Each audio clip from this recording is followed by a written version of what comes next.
मिनश्शैतानिर्रजीम बिस्मिल्लाहिर्रहमानिर्रहीम। बड़े अफसोस के साथ कहना पड़ रहा है कि ज़िया अब्बास साहब नजमी जो इस दुनिया फ़ानी से कूच कर गए, उनकी बहुत से सिफ़ात थे कि जिस पर एक पूरी मजलिस पढ़ना मेरे लिए बहुत आसान है।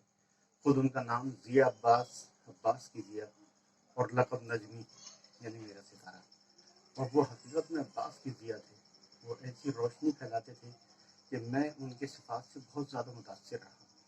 सबसे पहली खूबी और बहुत अच्छी सिफत उनके अंदर ये थी कि वो मुस्तकिल खंदा पेशानी रहते थे। मुस्तकिल उनके लोगों को मुस्कुराहट रहती थी। जब भी किसी से मिलते थे तो मुस्कुरा के मिलते थे। और सलाम में पेशकदमी उनकी ये बहुत बड़ी सिफत मुझे महसूस होती थी कि मुस्तकिल वो सलाम में पेशरफ्त रहते थे, पेशकदम रहते थे और मुस्कुरा के मिला करते थे। फिर शायरी के बाब में अगर देखा जाए तो ज़िया अब्बास साहब नजमी की शायरी मुझे बेहद पसंद थी, इसलिए कि उनकी शायरी में तलमीह का उनसर पाया जाता था। तलमीह शायरी उनकी हुआ करती थी।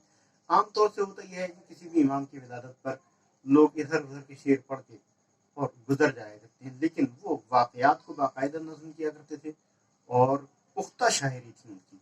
उनकी शायरी पे मैंने बहुत ज़्यादा गौर किया, बहुत ज़्यादा तवज्जो दी, तो किसी भी शेर में मुझे झोल नज़र नहीं आया। और जाहिर सी बात है कि इंसान की ज़िंदगी में उतार चढ़ाव ज़रूर रहते हैं, उनके यहाँ भी उतार चढ़ाव ज़रूर रहे। हर इंसान की ज़िंदगी में परेशानी का सामना ज़रूर रहता है, परेशानी से इंसान दो चार होता है, लेकिन उन्होंने कभी भी परेशानी को परेशानी नहीं समझा। मैंने इस बात को बहुत ज़्यादा महसूस किया कि वो मुस्तकिल हर चीज़ को आसान समझा करते थे और ज़िंदगी को आसान बनाकर गुजारने की कोशिश किया करते थे।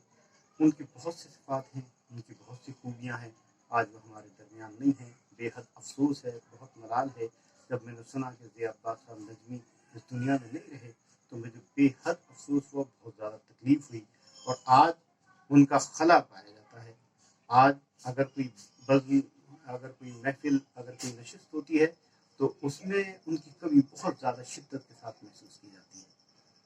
मैं खुदावंद करीम से दुआ करूँगा कि माबूद वो जितने बेहतरीन शायर थे, मद्दाह अहले बैत थे, तो मद्दाह अहले बैत के तुफ़ैल में, अहले बैत के मद्दाह होने के तुफ़ैल में उन्हें जवारे आइम्मा मासूमीन में जगह इनायत फरमा और उनके पसमंदगान को सब्र जमील अता फरमा। व आखिर दावाना अनिल हम्दुलिल्लाह।